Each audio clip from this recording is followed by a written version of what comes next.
Mukono electoral district, having added up the number of votes cast as recorded on each declaration of results form in accordance with section 147 of the Local Governments Act, Cap 138, declare that the total number of valid votes cast for each candidate are as follows.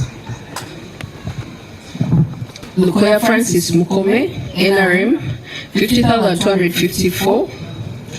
Muyanja Ssenyonga, NUP, 51,686. Ssenyonjo Lauben, Independent, 2,995. Accordingly, as returning officer for Mukono Electoral District, and in accordance with section 147 of the Local Governments Act, Cap 138, I declare Muyanja Ssenyonga, who has obtained the largest number of votes, to be elected candidate for Mukono Electoral District.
Neetabye mu kalulu kano era nakawangudde kubanga nina declaration forms era nazigasse kyovudde olaba nti returning officer bwalangiridde ekyalibadde ekyange n'akiwa omulala tukiganye era akizzeemu paka kati kubanga amanyi tulina bwino manyi bulungi ti opponent wange ne bwino tamulina talina na forms talina na declaration forms naye ate omuntu okufuuka okulangirirwa mwe muli bantu bayigirize afuna declaration form okuva ewa returning officer ng'eteekeddwako omukono ng'eraga ne be yeesimbye nabo na buli kimu kye yafunye buli muntu kye yafunye ate oluvannyuma RO n'ateekako omukono. Ekyo tekinnaba kubeerawo, kitegeeza kye yalangiridde naye yennyini yakyejjusizza ng'alaba si kituufu kubanga ekyalibadde ekyange ate kye yawadde oli kubanga nze declaration forms nzirina. N'olwekyo tuli wano tulindiridde okulangirira ningiridde Victoria yange akalulu nakanoonyeza district yonna. Siroza nti opponent wange yakoze meeting ezisukka mu 10 naye nagenze mu buli kyalo ekya district eno emirundi ogutali gumu egitali ebiri nga nnoonya akalulu kano. Naliko ssentebe wa district eno era nina bye nakola bingi n'olwekyo abantu bampagira nnyo. Kale nno njagadde okiriyalinga air nti kati baagadde okulaga ffe tulina bye tuvuluga ate nga tuli genuine ffe tulinda Victoria era tugimanyi n'obuwanguzi bwaffe obwa buli station tubulina. N'olwekyo kyenjagadde okubategeeza wano olwaleero tulindira Victoria yaffe era tuteeka ogifuna. Nze nina okulangirirwa nga chairman, me or nobody, because nze nawangudde okusinziira ku DR forms zo. Yes. Bye wagasse olina obululu bumeka? N'obululu emitwalo 5,226 bwe bululu bwange. Yes.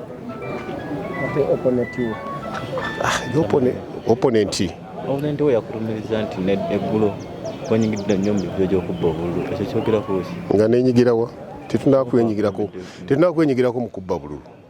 On the contrary, ate twalabye opponent waffe yatadde emmotoka eza drone mu field nga zigezaako okusamba amabokisi. Alabise ffe kuba buli kaseera baagala okulaga NRM nti yeeyonoona akalulu, so ng'ate bo bye babikola. N'emmotoka tuzirina, abamu baba bakutte n'ekatosi ne basangamu bakansala babiri, kansala omu nga wawano mu Mukono mu town, kansala omulala nga w'ekatosi. Eyo ripooti ku poliisi gyeri. So ebyo byonna ebyogerebwa bya bulimba, ffe akalulu twakawangudde bulungi. Era we are here for our victory. That is why the returning officer could not proceed without announcing the right winner of this election. Tebisobola gaana kukyuka. It can't be possible. Tekisoboka ekyo, kyekitasobokera ddala. Yes. Yes.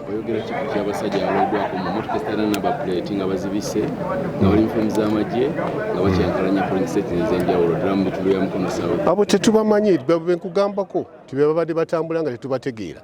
Era poliisi twagikubidde essimu, DPSO yayinza okuwa ripooti, twagikubidde essimu etandika okukwata emmotoka ezo, kubanga intention yaazo yabadde yakutwonoona abantu balowooze nti ffe tugenda tusamba polling stations. Nze ndi muntu akola akalulu ak'emirembe, but I'm very serious. Again, akalulu nsobola okukola ak'emirembe, naye I'm very serious. Yes, Chair, English. Yeah.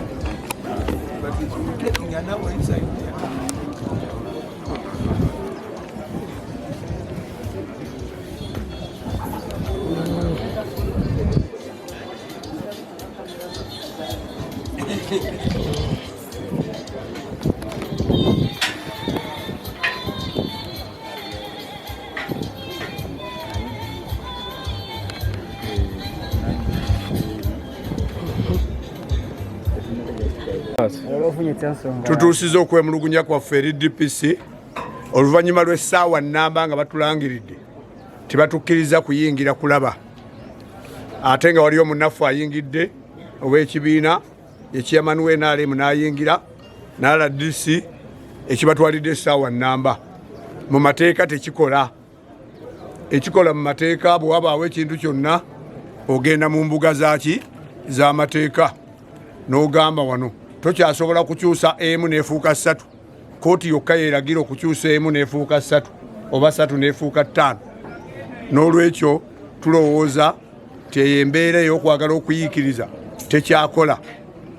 Era The returning officer from Mukono electoral district, having added up the number of votes cast as recorded on each declaration of results form in accordance with section 147 of the Local Governments Act, Cap 138,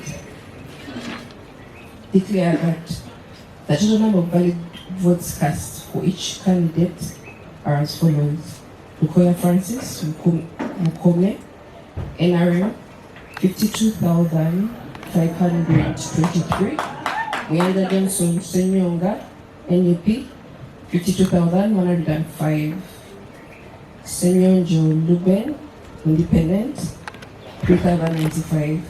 Accordingly, as returning officer for Mukono electoral district, in accordance with section 147 of the Local Governments Act, Cap 138, I declare Lukooya Francis Mukoome as the candidate for Mukono electoral district.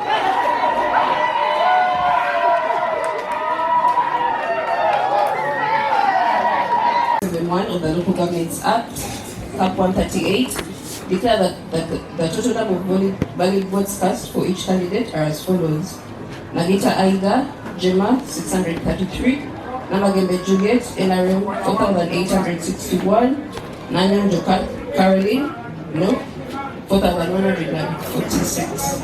Accordingly, as returning officer for Mukono electoral district, and in accordance with section 147 of the Local Governments Act, Cap 138, I declare Namagembe Juliet was obtained the largest number of votes to be elected for Nama electoral area, Mukono electoral district.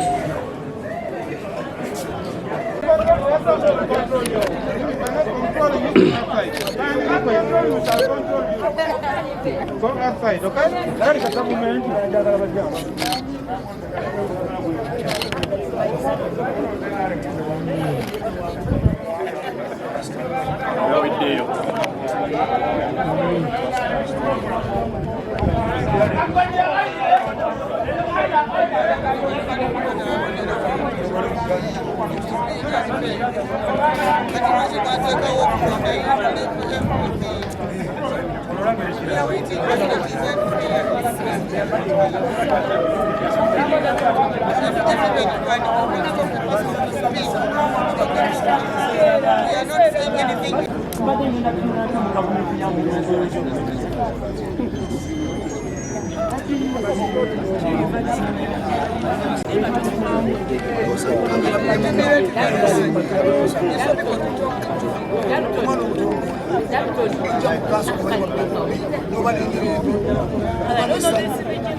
For sure, we are tired.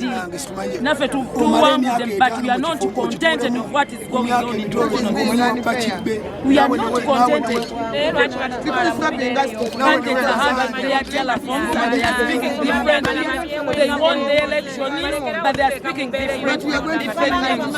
That is the democracy of Uganda that we are having. This is not fair. We are having our telephones and they are speaking differently.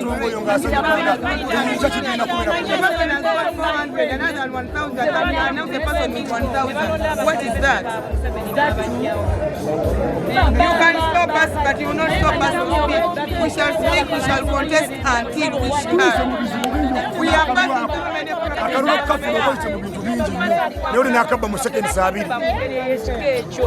banetulabye n'ensi eno naye ekikuta obudde kijja kuta ne bwe bunaabaddu ekikuta obudde kijja kuta ekimala kimala bannange abatulaba ku mawulire mwenna we are not contented.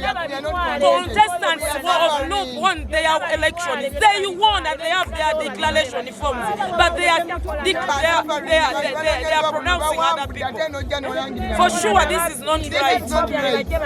Mukono District Election Committee, for sure we are not contented of what you are doing.